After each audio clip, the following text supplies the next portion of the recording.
Hello everyone, good morning, good afternoon, or good evening. Kung unsa man mo orasan naminaw sa atong mga dramang Bisaya. Gusto lang nako magpasalamat sa inyong pagpadayong pagsuporta o pagpadayong paminaw sa atong mga dramang makahilak, makalingaw o makainlove, especially sa atong YouTube channel sa Radio Drama Bisaya. And if wa pa mo nakasubscribe sa atong YouTube channel, subscribe na and hit the notification bell aron ma-notify mo sa mga bag-o natong uploads. And now, mapaminaw na ninyo ang maong sumpay sa atong drama. Eksorsista. Father Amaro, lain kayong akong pamati og nakita mahitungod sa imong parokya karong mga panahona. O say buti may pasabot, sister. Adunay mga daotang espiritu nga nihasi sa imong dapit, Father. Okay, posible. Wa magaling ka kaadto o niya nasayod na noon ka? Ah, si Doris Waring na naon. Ako tubagon. Sister, excuse na. Hello, Doris? Nga naman. Hello, Father. Paano din sa palukya? Karon ka lang dayon. Nga naman, o say problema. Ang mga estudyante sa high school, nagpunag syagit, ingon sa gipangyawaan. Sa? Lagi, Father. Please lang, sige na. Karon dayon, are dayon. Gubot kaayo. Sige. Muanha ko karon dayon. Pasilan. Naunsa may hitabo karon. Sige. Bye, Father. Anong nagsinigitay man itong mga estudyante sa tonghaan, ha, Doris? Tay, doon may tawag. Doon may isang may tawag. Og matot pa, nasudlan ka daw tayo espiritu ang mga estudyante. Ha? May kuyawa, God. Unya, nasayod na sa Padre Amaro ini. Ako na siyang gitawagan. Og paingon siya din sa ato. Aw, maayo kon mao na. Sige na. Panirado na lang sa'yo sa opisina og dili maayo nga mugawas-gawas taron. Sige, Tay Divino.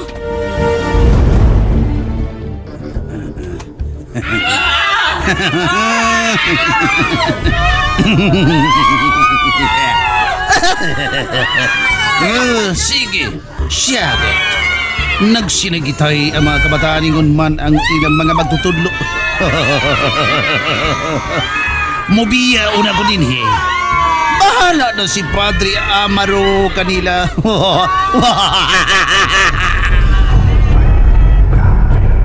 Kung pauli ko sa parokya, kisa may mabantay sa talahorong arsobispo, sister. Kinahanglan mo pauli ka karon, Padre. Samtang di pa uwahi ang tanan. Ako ang mubantay kaniya, Padre. Kinsa ka? Ako si Padre Benjamin. Kasamtangang nagsabatical leave sa akong active ministry sa pagkapari. O say buti may pasabot. Aron mo tuo ka. Niya, tanawag kining akong ID. Pare ka giday. Tingali daghan kag pangutana bahin ako. Apan may tukmang panahon alang ni ana, Padre. Sige na. Lakaw na ngadto sa imong parokya. Ako na ang bahala kang excellency. Nakaila siya nako. Og labaw na ko nga nakaila niya. Sige na, Padre. Sister, ayo-ayo mo sa biyahe. Salamat, Father Benjamin. Sige, Father Amaro, manggika na kita. Sige. O palihog lang kong bantay sa atong arsobispo, Padre Benjamin. Hinaut-unta. Ya pinaagi ni ini. Mabayran ko ang akong mga kasalanan. Hinaut pa unta. Nakaila pa ba ka ang arsobispo kanako? Wala ba ko siya kinan, sister? Siguro kung madugay kitag abot ito. Magtaksi lang ko ta, Father Amaro. Basin dunay kasakyan dito sa gawas. Mayo ta, sister. Father Amaro. Um, Murag mo og nagdali. Asa man mo paingon ni sister? Dunay emergency, doktor. Adto sa parokya ni Father Amaro. Unsay bote mo ipasabot, sister? Dunay mga daotang espiritu nga nihasi sa usa sa mga tunghaan sa parokya sa San Agustin. Moadto mi karon dito. Kung mao ka na, makuyog ko, sister. Father, Apan, delikado kaayo kay di, doktor. this is what I have to say, sister. Wala panahon sa papanguton, anay. Mga na kita. Kaya mangita para batag taksi. Way problema ka na, Father. Na ako'y sakinan. Total, out naman ko karon. Sige, mga adto ta. Karon gidayon.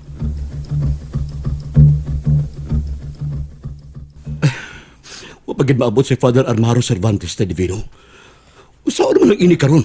Padong na karos, Father Amaro. Ang maayo pa, magrosaryo ta din sa simbahan. Pastilan, usaw naman ang ini. Kaya way makaduros tunghaan. Nahimong hysterical ang mga bata. Apil na ini ba mga maestra o maestro tayo Divino. Ginoo ko.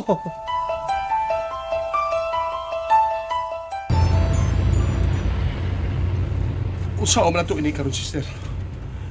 Nabala ka kay ko. Kini ang atong buhaton, Father. Kini pinasikat sa libro nga gisuwat ni Father Jose Francisco Siquia, ang direktor sa Office of Exorcism and Deliverance sa Archdiocese of Manila. Usa kini ka emergency case, Father Amaro. Doon ay hinungdan kadong naingon kini ni Idi. Usa po may pasabot, sister. Posible nga doon ay ni-initiate og occult game nga nagapahimo sa mga bata nga abli sa spirit world. Posible pod nga usa ka emotion contagion ang nahitabo, Father Amaro. Sister Stephanie, Unsay emotion contagion, Doktor? sa abnormal psychology, aduna kini dakong kalambigitan sa mass hysteria. Mass hysteria may simply demonstrate the phenomenon of emotion contagion, in which the experience of an emotion seems to spread to those around us. Paralitan kung usa sa mga kaubanan nato ang nahimong magulanon o malipayon, mahimong ang maong emosyon makaapekto pod o makaimpluwensya sa emosyon sa bang tao nga naglibot sa hingtungdan. Or pwede pod nga usa kini ka demonophatic hysteria madness kun DHM, ang pagtuo nga ang subjects na possessed kun labi na kung gipaswabi ang heightened suggestibility nga sila gyud na possessed. Nga sa ato pa, dili kini usa ka espirituhanong problema, ha, Doktor? Dili sa ingon ni ana, sister.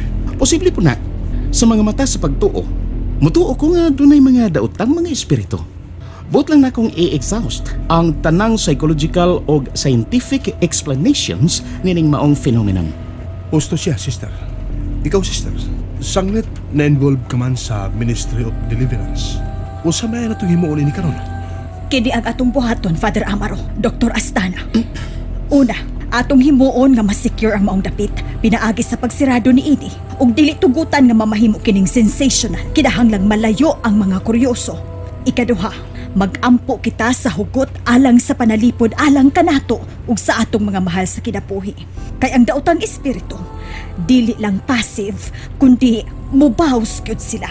Ikatulo, andama ang imong mga sakramental nga mga butang nga mulangkob sa agwa bendita, kanang exorcised water, exorcised salt, exorcised oil, cross of Saint Benedict, ingon man ang Catholic Handbook of Deliverance Prayers.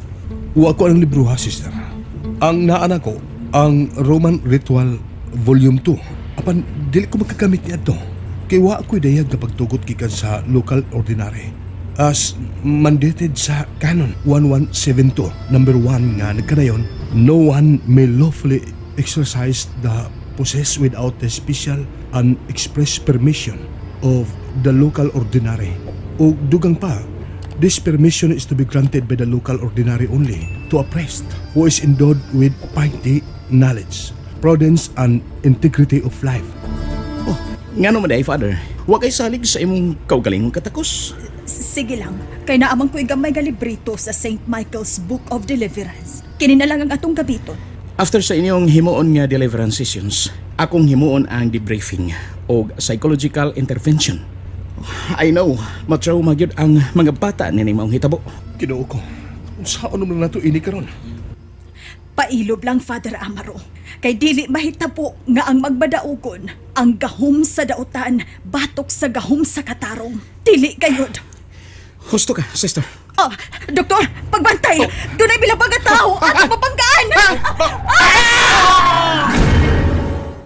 And that's it, everyone. Thank you for listening for today's episode.